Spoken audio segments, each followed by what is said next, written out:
This is Jesse Jackson. I'm at home today in Chicago. I'm at the house, really honoring the protocols recommended by the doctors. Stay away from crowds and wash your hands and your face. And pray fervently that God will see us through this nightmare, just honor certain basic remedies. April 4th, 68, Dr. King was killed in Memphis, Tennessee. Fighting for God. He'd be fighting for workers today. Those who have no health insurance, work without wages, he'd be fighting for the poor. That's Dr. King's legacy. We honor that legacy. This past week, Dr. Joseph Lowry was with Dr. King in 1955. They formed SCLC, a real freedom fighter. Dr. Lowry, profound preacher of the gospel, chairman of SCLC's board, and president of SCLC for 27 years. We remember the legacy and the hope of Dr. Lowry, as Dr. Reverend Moss was explaining in great detail today. My friends, this is the time for us to fight back. Stay home or stay out of the crowds, under the medical regimen, wash your hands and avoid crowds. More than that, we must also focus on the need to get our share of the stimulus money, our share of voter protection and end voter suppression. Work to be done. So even though it's dark, don't sleep just because it's dark. If we hold on and work hard, the morning will come. When the morning comes, it will show evidence that we fought by night, we celebrate by day. God bless you and keep hope alive.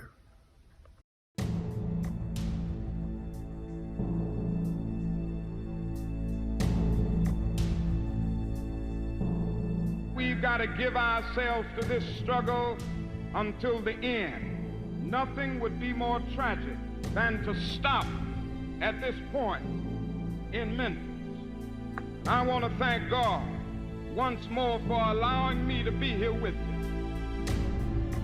I left Atlanta this morning and then I got into Memphis.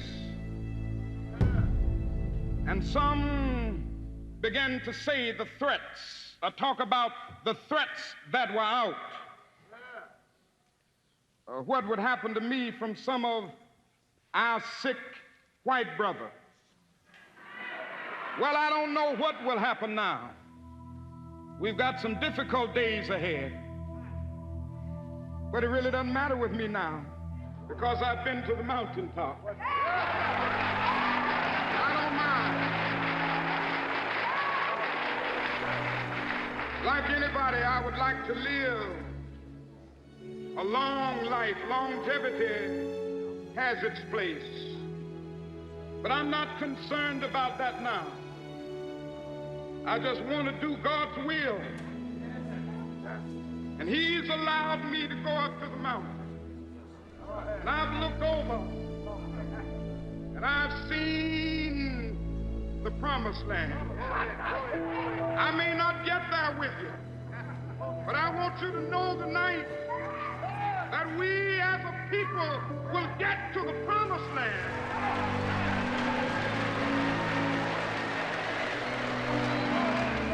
So I'm happy tonight. I'm not worried about anything. I'm not fearing any man. Mine eyes have seen the glory of the coming of the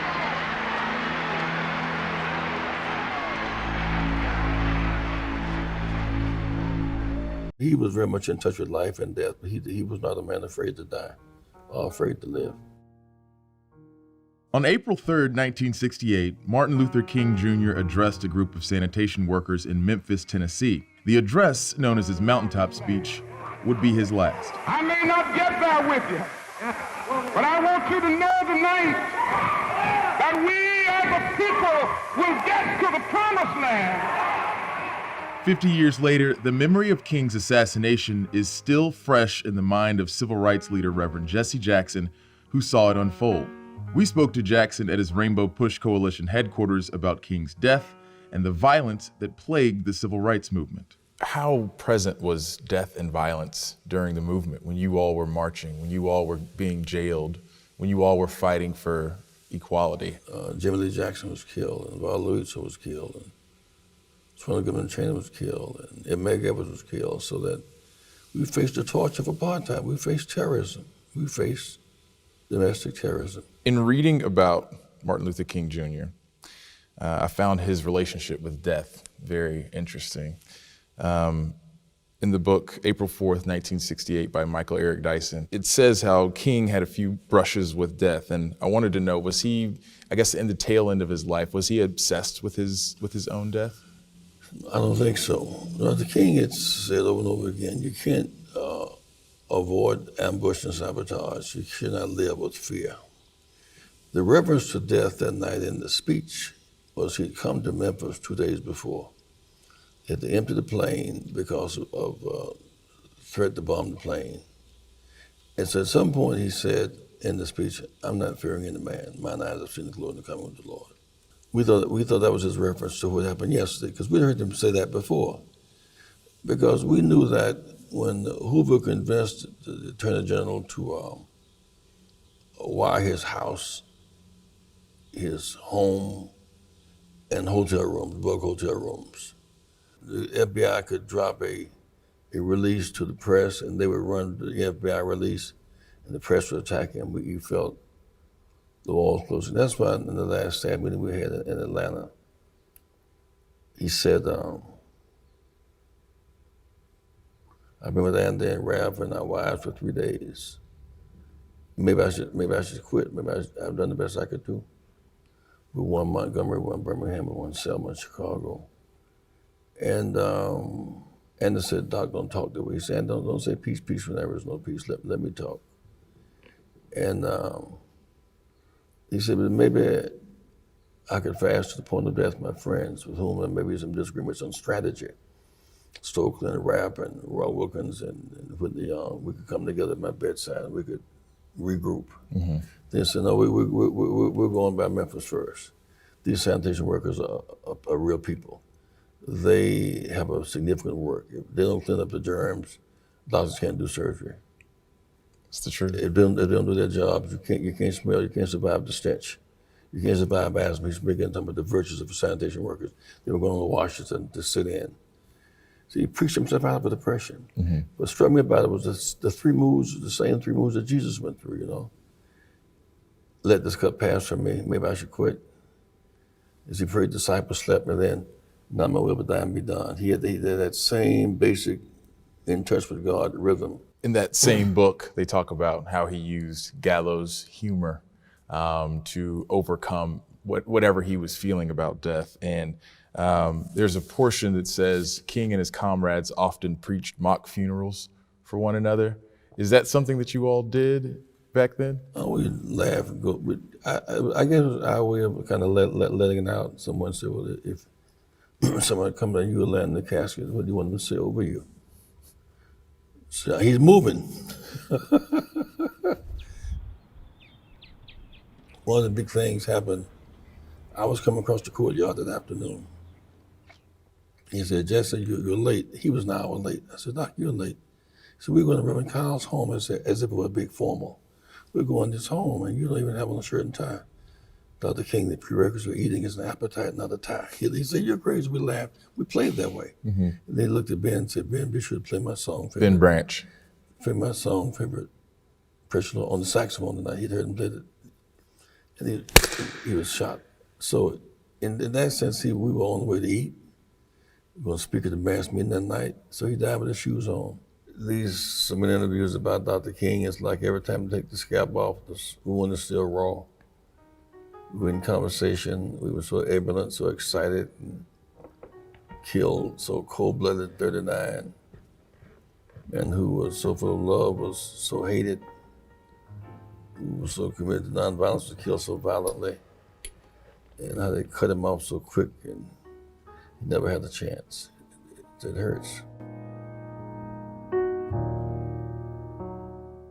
Good morning. We are in the midst of a major drive to get more members, more people engaged and involved in Rainbow Push, supporting the programs of Push for Excellence and the Citizenship Education Fund. If you're interested in public policy and you want to help change the policies that impact those incarcerated, change the policies that impact students attending colleges and universities. If you want to be a policymaker, then you need to join Rainbow Push and join by paying your $35 right now. Some of you watch us every week. You listen to us on the radio. You're viewing us in social media. We need you to become a member. It's only $35 a year. If you believe in the scholarships that we give to thousands of students each and every year, we've awarded more than $10 million to scholars year to date. What do you have to do to give and support PUSH? It's really very simple. You can go to rainbowpush.org if you're on a computer and press donate. Give any amount. Every dollar is important. You want to talk to somebody, call us at 773-256-2775. You can give right now, any denomination that you choose. You can text the word PUSH, P-U-S-H, to 41444. Text on your cell phone. Most of you have a cell phone. Just text PUSH, P-U-S-H, to 41444, and you can give any amount that you feel comfortable giving. Or call us 773-256-2775, or go to rainbowpush.org and just press donate. Wherever you are, you can support us as we keep pushing for you.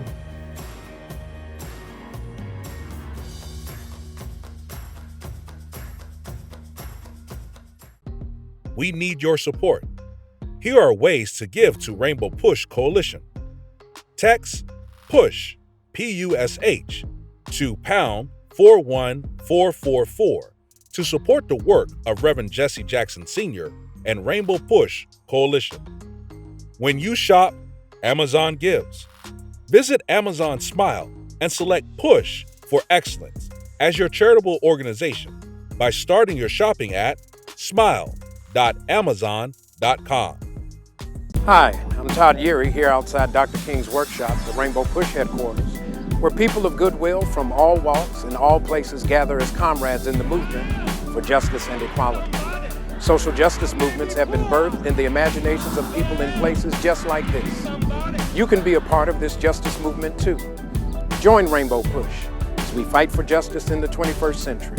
Go to rainbowpush.org or dial 773-FREEDOM, and remember, keep hope alive. We want to take a moment right now and lift up a very special individual, someone who is near and dear not only to our hearts, but had an incredible impact on this nation past this week. None other than Reverend Joseph Lowery, an absolute lion in the civil rights movement. He led the Southern Christian Leadership Conference after the passing of Dr. Martin Luther King Jr. He was a part of the desegregation of Atlanta and Alabama and helped hammer out legislation along with Lyndon Baines Johnson and others across the country. We are grateful for this incredible individual who made it possible for us to be where we are right now. We lift up Reverend Joseph Lowery.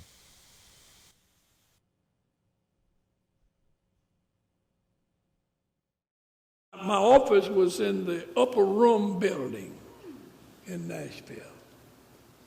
That's out there where Vanderbilt, Scarrett, out in that neighborhood. And a little old hamburger joint down the street. And when we were pushing to desegregate the restaurants, we met with the mayor. He didn't do anything. So we started sitting in. And I picked that little restaurant down the street because it was close to me. And I used to go down there whenever I was in town. I go down there every day for lunch. Every day I get the same thing. Nothing. And the lady, same little waitress, like she picked on me every day. We don't serve Negroes. I said, I don't eat Negroes.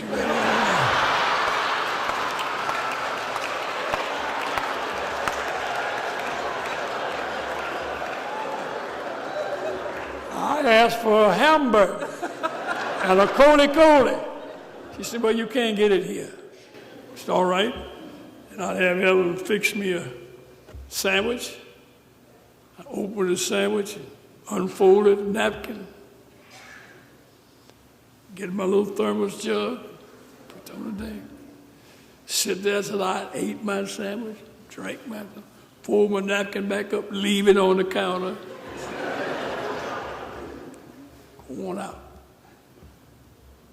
I was out of town for about 4 or 5 days. Called Evelyn. She said, listen what, said the mayor took y'all's advice. The restaurants have opened up 2 days ago. So I can't wait to get back. I wanted to get to my little hamburger place. And when I went in, I saw that same little waitress, little white lady with red hair. Looked like she saw me. And I thought I heard her say, where you been?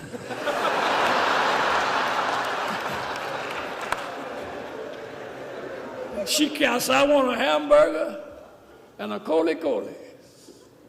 She says, how you want it? I said, well done. She came back, put the hamburger down.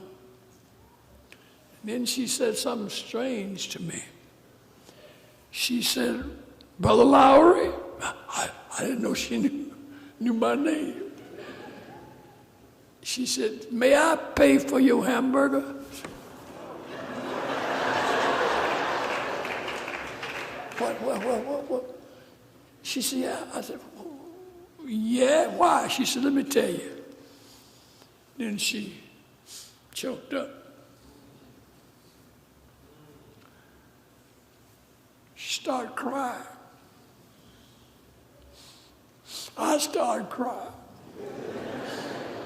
2 fools sitting counter crying. All 4, what's the matter with these folks? She said, you don't know how it hurt me to have to tell you I couldn't serve you. She says, I'm a Christian woman. God taught me to love everybody, but I couldn't serve you because I ain't got no husband. I got 3 little children. I had to have my job. Boss told me I couldn't serve, so I couldn't serve. But every night when I went home and you came, I prayed, asked God to forgive me. She said, I thank God. I thank God today I can serve you. You know what she was saying? I'm free at last. Free at last. Thank God Almighty. I'm free at last. Our movement freed white folks, black folks, green folks, all folks.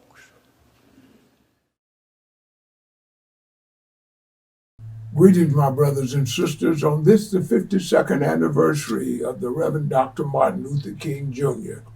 Here in Memphis, as I preside over the 150 plus churches in Tennessee and Arkansas, we recognize that we are ready now to follow the admonition that's in God's word, that we should do justly, love mercy, and walk humbly with our God. That it's a time that the blessed of us must help the rest of us. It's important that with the $2 trillion relief bill passed by the Congress and Senate, passed by the president, that it doesn't just serve the super rich and the major corporations, but in fact, the widows, the orphans, the children, the least of these, the poor. Dr. King told us in his book, Where Do We Go From Here?, that we have 3 great evils that still have not been eradicated, and that is war, and that is racism, and that is poverty. So we say, let us as the church lead the nation to a sense of becoming the beloved community that he talked about. Let us move forward and use the nonviolent tactics to get the attention of the Congress, the Senate, and the White House to do that which is right in the sight of God in his holy book. We congratulate, certainly, Rainbow Push for keep the freedom movement alive, the many accomplishments since Dr. King left us. Memphis has changed from night to day.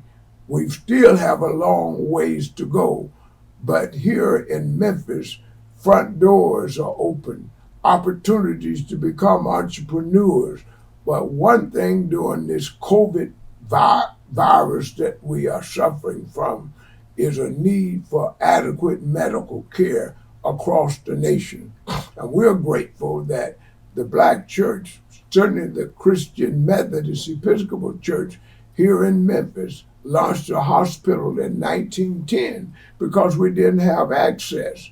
It was the segregated laws of the land that prevented us from being treated at a white hospital.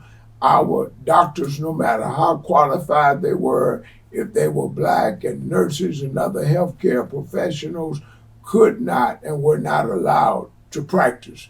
And patients, babies that needed to be born, and Black Americans that needed to be treated were not allowed.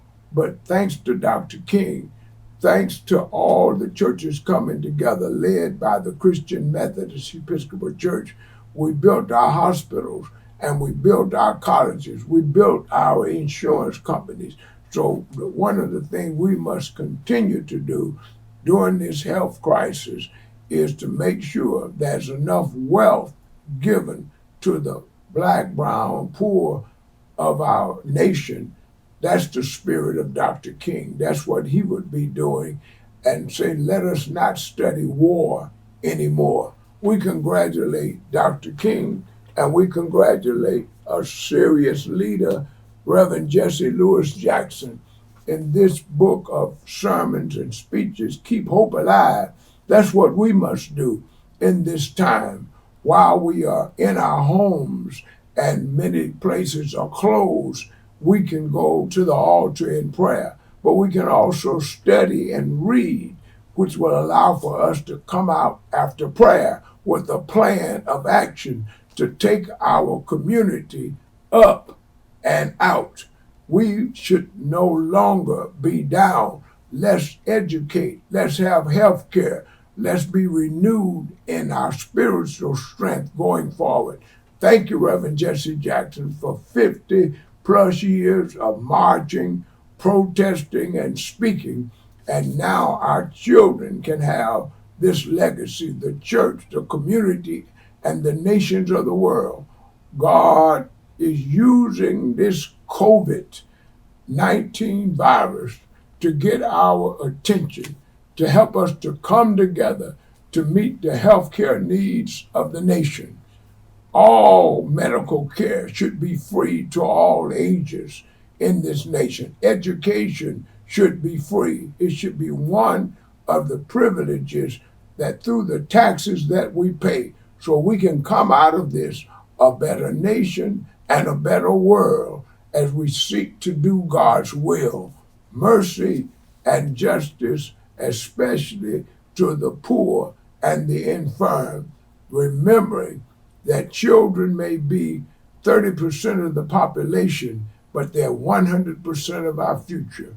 May God bless you, and we congratulate you, Reverend Jesse Lewis Jackson, on this 52nd anniversary of the assassination, crucifixion of Dr. Martin Luther King Jr., and yes, resurrection of his dream for America and the world, that we might become the beloved community. Good morning. We are in the midst of a major drive to get more members, more people engaged and involved in Rainbow Push, supporting the programs of Push for Excellence and the Citizenship Education Fund. If you're interested in public policy and you want to help change the policies that impact those incarcerated, change the policies that impact students attending colleges and universities, if you want to be a policymaker, then you need to join Rainbow Push, and join by paying your $35 right now. Some of you watch us every week.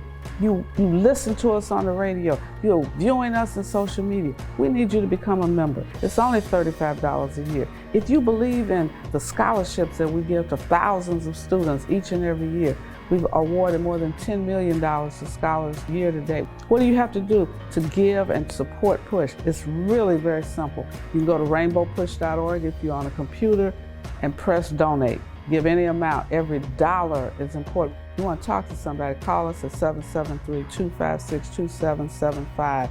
You can give right now, any denomination that you choose. You can text the word PUSH, P-U-S-H, to 41444. Text the word on your cell phone. Most of you have a cell phone. Just text PUSH, P-U-S-H, to 41444. And you can give any amount that you feel comfortable giving. Or call us 773-256-2775, or go to rainbowpush.org and just press donate.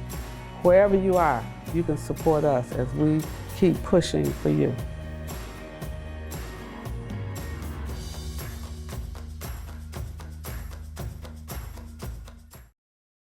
I say to you today, my friends, so even though we face the difficulties of today and tomorrow, I still have a dream. It is a dream deeply rooted in the American dream.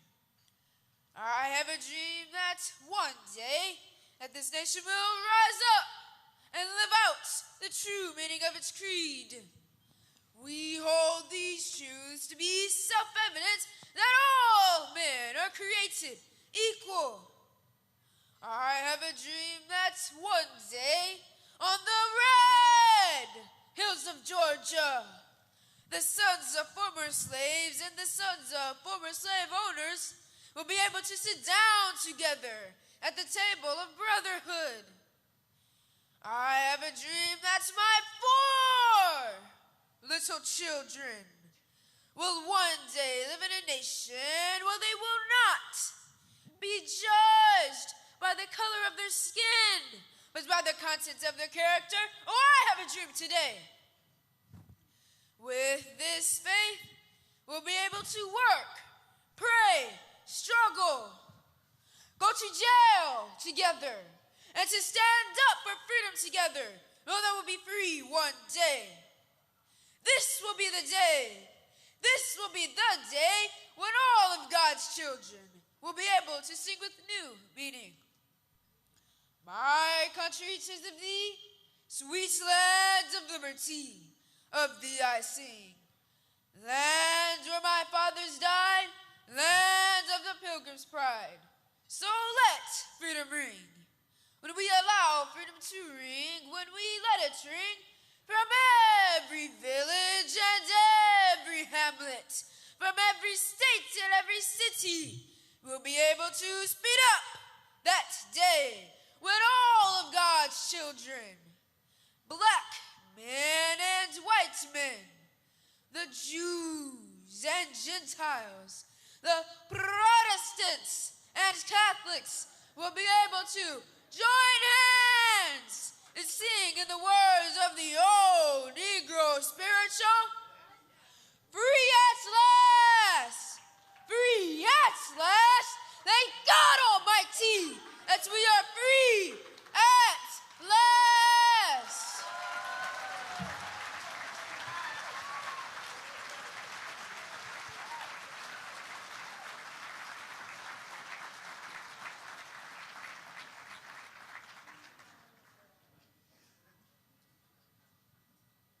Reverend Dr. Martin Luther King Jr. was a prophet who shed light on the enduring and urgent tensions between white and black America over race and class. He was a prophet who led the nation out of the darkness of Jim Crow.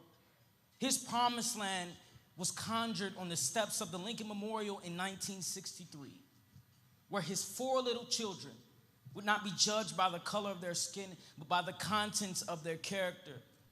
He knew our country was embarking on a long twilight struggle against poverty and violence. We've got some difficult days ahead, he preached the night before he died.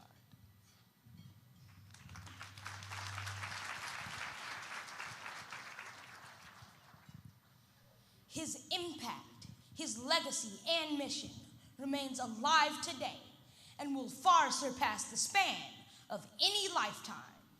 In fact, I am certain he intended his work to live beyond him, and certainly he knew his great civil and human rights projects would take much more than one generation to be realized. In this respect, they live within all of those who are willing to continue working where he left off.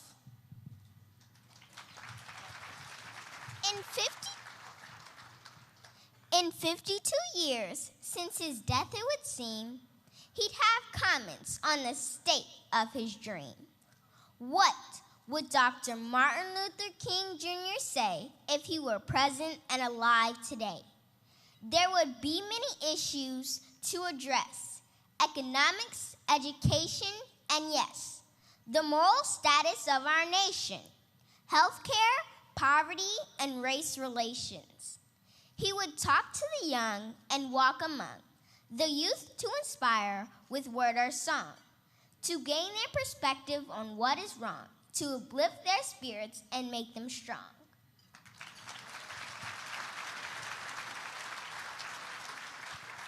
Nonviolence is his priority when questioning injustice authority.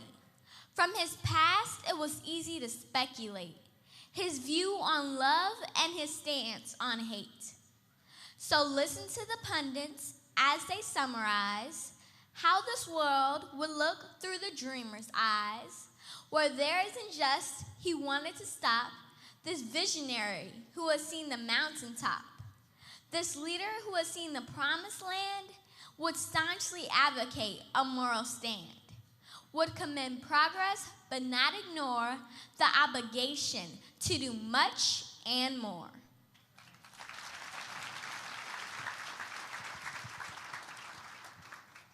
What would Reverend Dr. Martin Luther King Jr. say if he were present and alive today? He'd smile to see we'd have a president of African American descent. But the prison industrial complex grew as a wellspring for local revenue, and we destabilized communities by shipping their industries overseas. Divisive feelings on integration, polarized factions on immigration, forgot the historical manuscript, enmity to the poor, and a new script, where faith does not compel us to embrace specific members of the human race. Face our neighbors with equality, reality, and not mythology.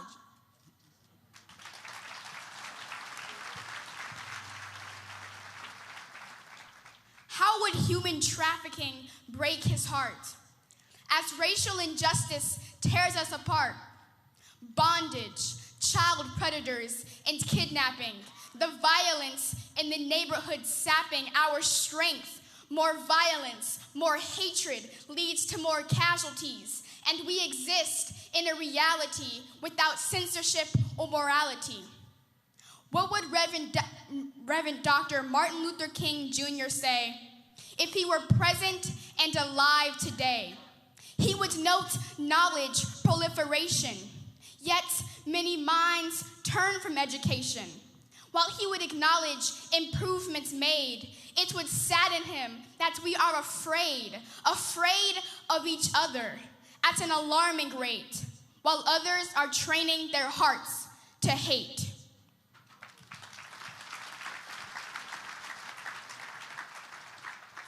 He would weigh in on the ruckus debate, on flags and logos as symbols of hate, atrocities done in religion's name. People have abandoned conscience and shame. We live in a world where anything goes. Morality changes as the wind blows. But there is hope that the dream is still alive, and as long as there is hope, we will still strive. The marches for voter registration have been nullified through legislation. New barriers are put in place that they claim have nothing to do with race, but they are designed to restrict the vote. When he was in prison, the words he wrote, to reach us and beseech us from within the jail to ensure that we as a nation would not fail.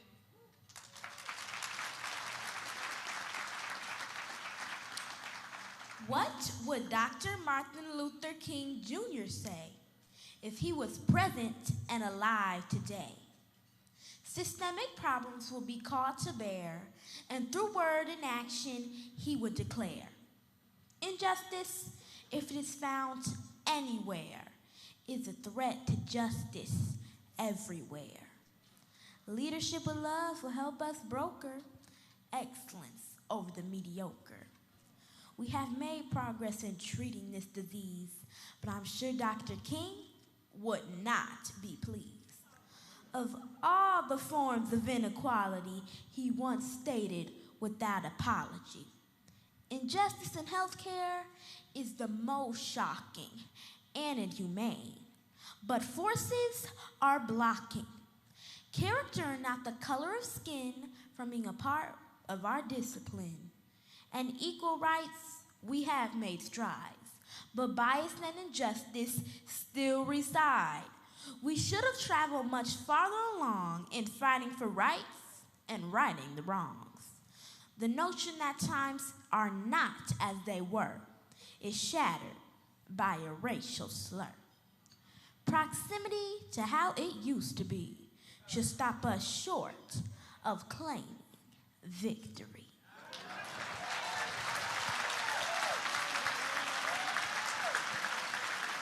Good morning. We are in the midst of a major drive to get more members, more people engaged and involved in Rainbow Push, supporting the programs of Push for Excellence and the Citizenship Education Fund. If you're interested in public policy and you want to help change the policies that impact those incarcerated, change the policies that impact students attending colleges and universities, if you want to be a policymaker, then you need to join Rainbow Push and join by paying your $35 right now. Some of you watch us every week. You listen to us on the radio. You're viewing us in social media. We need you to become a member. It's only $35 a year. If you believe in the scholarships that we give to thousands of students each and every year, we've awarded more than $10 million to scholars year to date. What do you have to do to give and support Push? It's really very simple. You can go to rainbowpush.org if you're on a computer and press donate. Give any amount. Every dollar is important. You want to talk to somebody, call us at 773-256-2775. You can give right now, any denomination that you choose. You can text the word PUSH, P-U-S-H, to 41444. Text on your cell phone. Most of you have a cell phone. Just text PUSH, P-U-S-H, to 41444. And you can give any amount that you feel comfortable giving. Or call us 773-256-2775. Or go to rainbowpush.org and just press donate. Wherever you are, you can support us as we keep pushing for you.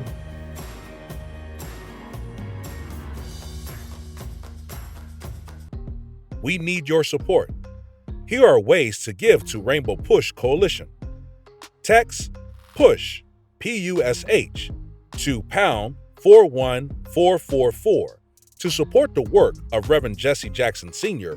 and Rainbow Push Coalition. Hi, I'm Todd Yeary here outside Dr. King's workshop, the Rainbow Push headquarters, where people of goodwill from all walks and all places gather as comrades in the movement for justice and equality. Social justice movements have been birthed in the imaginations of people in places just like this. You can be a part of this justice movement too. Join Rainbow Push as we fight for justice in the 21st century. Go to rainbowpush.org or dial 773-FREEDOM and remember, keep hope alive. Hello, this is Attorney Robert Patillo. I'm the Executive Director of the Atlanta Bureau of the Rainbow Push Coalition and the Peachtree Street Project. I want to give you guys a quick update on many of the things that we are working on this year prior to, of course, the national shutdown and quarantine due to the COVID-19 and coronavirus outbreak. I hope all of you are being safe with your families, maintaining the proper social distancing, and ensuring that we are doing our best to make sure we bring this outbreak to an end as a nation. But one of the things I think that we want to touch on is some of the great programs that we had in progress that hopefully we'll be able to bring back into fruition once the quarantines are lifted nationwide and we can get back to a normal life. So with that, I wanted to talk about probably the biggest initiative we worked on in the first quarter of the year, which is our in-custody voting initiative here in Georgia. As many of you know, if you are in custody, let's say you have failed to meet bond, or you've been convicted of a misdemeanor crime and you're serving a sentence on election day, that is a very easy way for jurisdictions to disenfranchise voters from being able to exercise their right to vote. Simply by having somebody in custody without access to an absentee ballot, they have de facto taken that person's right to vote away by not providing them the instrumentalities to be able to do so. What we've done here in Georgia is working with a group of organizations, including the NAACP, SELC, and also the Georgia Secretary of State's office, is initiated an initiative where we are hoping to get into all 159 counties in the state and be able to provide voter registration information and documentation to all persons in county jails, and also closer to the election, provide absentee ballots to all individuals in the county jails who have not been convicted of a felony of moral turpitude and therefore have the right to vote.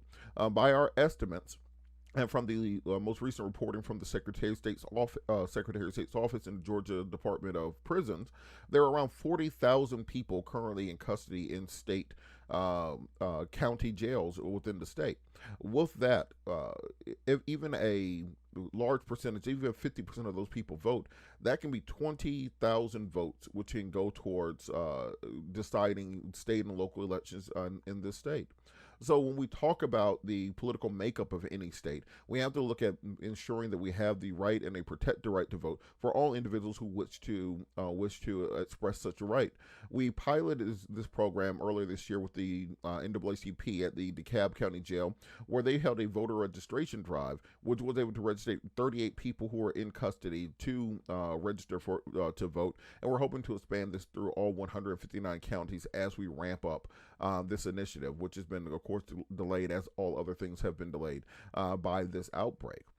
Additionally, the state of Georgia earlier this year tried to push through an initiative through the state legislature, which we call the Mass Incarceration Initiative. Over the past decade, Georgia has led the nation and indeed led many parts of the world in reducing our prison population, switching to accountability courts, giving people second chances instead of long prison sentences, and reducing our prison population. This initiative was spearheaded by former Governor Nathan Deal and also former House Minority Leader Stacey Abrams when she was a minority leader here in Georgia, to bring down mass incarceration in Georgia. However, the current governor, Governor Kemp, has pushed for what he calls an anti-gang initiative, which we believe would be a mass incarceration initiative. What it would do is take power away from local district attorneys and invest it in the Georgia Bureau of Investigations to allow them to prosecute gang cases. Also will create additional mandatory minimum sentences and also reduce the flexibility of judges to sentence youthful offenders. Additionally, there's a juvenile justice bill which has been working its way through, which will lower the age for individuals to be charged as adults for crimes, and also a sex trafficking bill, which will make it easier for police jurisdictions to target and in many ways entrap individuals into committing crimes. We believe that the entire thrust of this initiative has been to push mass incarceration back into the forefront in the state as an election year issue. Nobody wants to say that you voted against the gang bill or voted against the sex trafficking bill or so on and so forth. But what we've done is form a coalition with other civil rights organizations within the state, including Southern Center for Human Rights, Southern Christian Leadership Council, the Atlanta and DeKalb NAACP, as well as state NAACP, Rainbow Push Coalition, Saving Ourselves, and other groups to make it clear to the state that we will not be turning back the clock and that there are other ways of achieving these goals which do not involve locking up masses of young African Americans. Because of this, we've had an amendment issued to the governor's gang initiative, and also we've been able to get more community input on the bills. We've asked the governor to meet with our organizations in order to craft a legislation which would achieve his goals of reducing gang violence, reducing sex trafficking, which I believe we all share those goals, but also at the same time would not result in massive lockups of African Americans and Latinos within the state, taking us back to where we were 10 or 20 years ago. Well, mass incarceration has already failed in Georgia once, and it's our opinion that it does not need to fail in Georgia again. In addition to those initiatives, we've been working on what we call Secure the Bag, which is a youth program which we're trying to bring into high schools around the Atlanta area and then expand out throughout the state, which would bring in financial experts to teach young people on the high school level about financial literacy and the things they can do to start investing now, to start putting their money away now, to set themselves up to prosper in the future. It's a very interesting place that we are in our society, where we give 17 and 18-year-olds the ability to take out $200,000 in loans to go to college, but we do not give them the economic skills, the economic knowledge needed for them to be able to make the proper decision as to whether or not that is the best choice, or if going to business, going to trade school, saving, investing would be their best options. So our goal is to get financial advisors, financial experts into high schools where they will be able to do question and answer sessions with young people to give them an outline of what they can do better going forward to ensure that they can indeed secure the bag and be in a financial position coming out of college that will prepare them to prosper. Further, we have a couple more things that we are working on that I think are really going great. We are also spearheading a corporate initiative where we are talking to other Fortune 500, Fortune 1000 companies in the state to try to bring them into the push orbit. I think for far too long, we have been in a place of depending on and relying on these same corporations, the same companies, in order to have funding and in order to partner with on programming and other initiatives. Given the explosion of the gig economy, the explosion of new tech companies, particularly during this quarantine, seeing the dependence that our world has on technology, companies that didn't exist 5 years ago are now market leaders. We want to engage those companies and bring them in and make sure they understand the importance of diversity and inclusion when it comes to leadership. What we all know that particularly in the tech field, African Americans are severely underrepresented and Latinos even more underrepresented. We have to ensure that these companies who abide by and are held to these exact same standards and also have the ability to work within our communities to ensure that we have a footprint that expands beyond where we have traditionally gone. So we want to be able to maintain the relationships and cultivate those which we have already created and depended on, but also reach out to new, exciting, and dynamic people, bring new forms of thought in, bring new ideas in, and work together to really create that beloved society that all of us think should exist. Finally, I want to talk about our summer initiatives for Q2 that we were hoping to kick off. Now, of course, all these dates will be moved around based on when things clear up nationally. But we wanted to work with our International Trade Bureau here in Atlanta to connect some of our small business vendors with many of the large corporations that exist here. We have an excess of very exciting, accomplished, hardworking small businesses who merely need a foot in the door or connection that will allow them to speak with larger companies and then expand their businesses. We have the capacity. We just simply need the causeway to do so. So we're going to launch a series of trade bureau and small business roundtables where we'll bring in many of our corporate partners and corporate friends to allow them to speak with people within their same sphere of influence. So let's say you are Coca-Cola and we have trade bureau members who will have a up-and-coming shipping company, trucking company, supply company. How can we make those connections to allow these individuals to expand their businesses and also work in the best interest of our corporate allies to get the best outcomes for everyone going forward? These are many of the things that we're working on for Q1 and leaching into Q2. Once the everything returns back to normal, we're hoping to have better updates for you and more information on things that we've been able to achieve. But as I said, we want everyone to stay safe, everyone to follow the government's advice, and do everything that we need to do to bring this to an end and hopefully get started on some of the exciting programs we have been working on here in Atlanta. So with that, we're going to wish you guys a happy tomorrow. Thank you.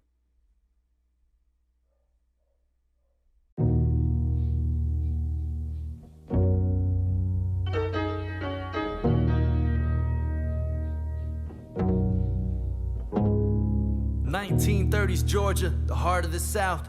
A young boy learns what the world's about. He can't play in parks, those are for whites only. He can't go to many restaurants to see the new movie. That's segregation, it's the law, and that means different schools and areas for whites and blacks. And he has a white friend who on one day says, sorry, but my dad won't let us play. Anger begins to boil under Martin's skin. He feels his dignity crushed by the world that he's living in. But he's not giving in, he's studying, debating, follows his dad's choice of an occupation. Becomes a minister, a leader in the church. And the young Reverend King, he gets to work in Montgomery, Alabama, where Rosa Parks is the spark that ignites the fight for civil rights. She refuses to move to the back of the bus, even though the law says that black people must. She's arrested. This is the act that King needs to stand up and fight for equality. He leads a bus boycott in Montgomery. Black folks refuse to ride and it hurts the economy. See, people might ignore your speeches and songs, but they tend to pay attention when their money is gone. The boycott lasts over a year, making news, and King becomes a leader in the civil rights movement. Civil rights are rights that every person should have, but those rights have been denied to blacks, and that's what Dr. King says. So even though we face the difficulties of today and tomorrow, I still have a dream. It is a dream deeply rooted in the American dream, that all men are created equal. King was a leader, so he offered guidance and preached the practice of nonviolence with boycotts, marches, and sit-ins, peacefully protesting to get people to listen. The opposition wasn't peaceful in the least when the local police came with dogs on a leash, and they opened up the fire hose on those in the streets. Americans watched the horror play out on TVs. King remembered what Jesus taught, that the remedy for hate is not hate, but love for your enemy. So he kept on, and in 1963, led the march in Washington, D.C. There he gave his most famous speech, where he told the world, I have a dream of a nation where its children wouldn't be judged by the color of their skin, but by the content of their character. This plea resonated in America, and new laws helped break down some barriers then. In 1968, a white man with hatred in his heart and a gun in his hand shot and killed Dr. Martin Luther King. The nation mourned and wondered what the future would bring. The future is now. If King were there with you, would you tell him his dream came true? Cause Dr. King says, I have a dream. My 4 little children will one day live in a nation where they will not be judged by the color of their skin, but by the content of their character. I have a dream today. Cause Dr. King says, I have a dream that one day right there in Alabama, little black boys and black girls will be able to join hands with little white boys and white girls as sisters and brothers. I have a dream today.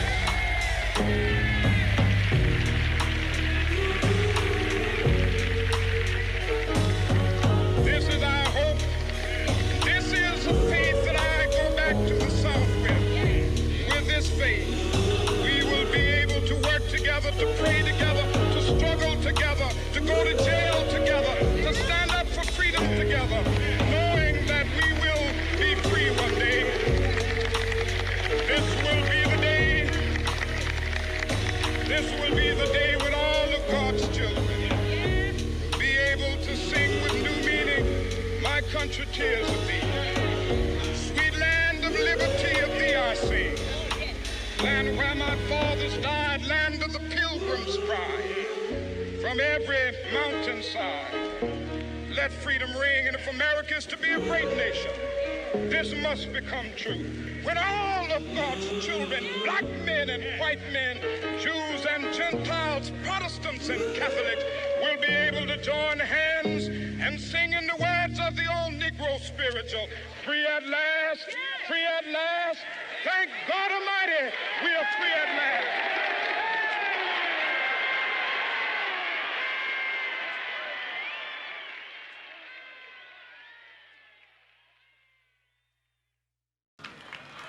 From this balcony, we decided we would not let one bullet kill a movement. From this balcony, we went straight from here to the rail at the Potomac, overlooking the Potomac of the White House. In 40 years, we went from the balcony on Lorraine Motel to the balcony of the White House. In 40 years, we never stopped fighting. My friends, today, the hope is in the resurrection. As in the biblical case, he is not here, he's gone. When you celebrate Barack winning the campaign in 2008 and 12, he's alive. When those children marched last week saying ban assault weapons, enough of guns is enough, he's alive. So when we look at Dr. King's work, we said when he changed the law and changed the culture and changed our sense of self-belief. When we fall down, we get back up again because the ground is no place for champions. So champions, keep fighting.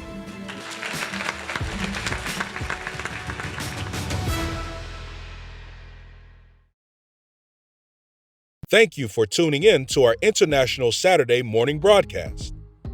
We need your support. Here are ways to give to Rainbow Push Coalition.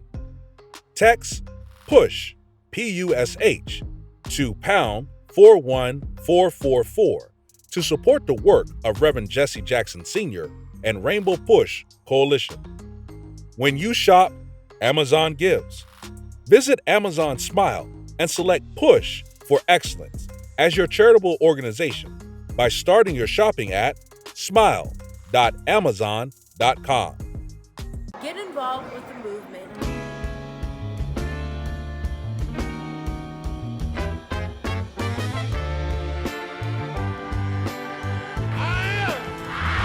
Somebody. I may be poor, but I am somebody. Join the movement. If you're not a member, become a member. I am somebody. Fighting the most important battles for freedom and justice for all. You made us change. Oh, trying to bring closer. Join Rainbow Push. But you're not pushing me away. Join the movement. Join Rainbow Push.